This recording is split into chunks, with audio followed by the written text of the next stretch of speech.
Kuna nyakati katika soka timu haionekani tu kucheza, bali hung'aa kama dhahabu iliyosafishwa kwa ustadi wa hali ya juu, ikipeperusha mwanga wake kwa kila pembe ya uwanja. Yanga Sports Club, timu iliyojikusanyia vito vya thamani, ikipevuka na kuwa sanaa ya soka inayotembea.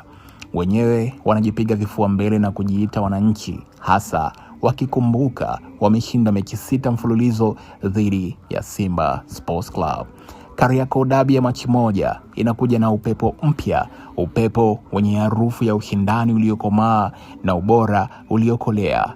Yanga wameandika sura mpya ya hadithi yao, wakiongeza vipande vya thamani vinavyofanya kikosi chao kuwa kama taji lililokamilika. Mbele kabisa, Aurelio Depu amesimama kama mkuki wa thamani na usio na huruma ndani ya box. Anageuza kila nafasi kuwa hadithi ya bao, kama mchongaji anayeunda kazi ya sanaa kwa mguso mmoja tu. Uwepo wake umeipa Yanga makali mapya, kila kipande cha mwisho cha hazina kilichokuwa kikitafutwa kwa muda pembeni. Kasi na ubunifu wa Alan Okello ni kama upepo wenye harufu ya ushindi. Hauonekani, lakini athari yake ni kubwa. Anaingia, anavuruga na kuacha alama. Sambamba naye, Boba Jammeh ni kama jiwe la thamani linalong'aa kadri linavyosuguriwa kwa nguvu. Kasi na uthubutu vinamfanya kuwa tishio lisilotabirika. Wawili hawa wamegeuza pembeni kuwa njia ya maangamizi kwa timu pinzani. Katikati ya uwanja, Mohamed Damaro ni kama mzizi wa mti mkubwa. Hauonekani sana kwa macho, lakini ndio unaoshikilia uimara wote.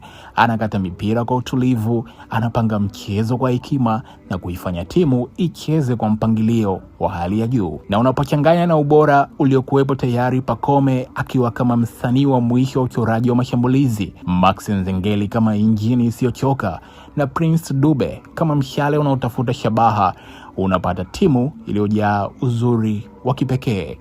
Hii si timu tu, ni mkusanyiko wa vipaji vinavyocheza kama wimbo mmoja uliopangwa kwa ustadi. Ndio maana dabi ya Machi moja haitakuwa pambano la kawaida.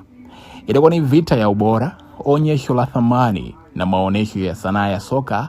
Yanga Sports Club inaingia uwanjani wakiwa wamekamilika kama taji lililopambwa kwa vito vyote vinavyong'ara. Swali linabaki hewani likisubiri kujibiwa kwa dakika 90. Je, uzuri huu wa Yanga utatawala jiji au ushindani utaandika hadithi nyingine? Machi moja, uwanja utazungumza. Vipi kuhusu upande wa mnyama Simba? Twende taratibu, nitakupa simulizi yote kwa ustadi wa hali ya juu. Dabi ya Machi moja safari hii imebeba simulizi mpya, si kwa historia bali kwa sura mpya kikosi cha Simba. Nyota wapya waliokuja kama hazina iliyokuwa ikitafutwa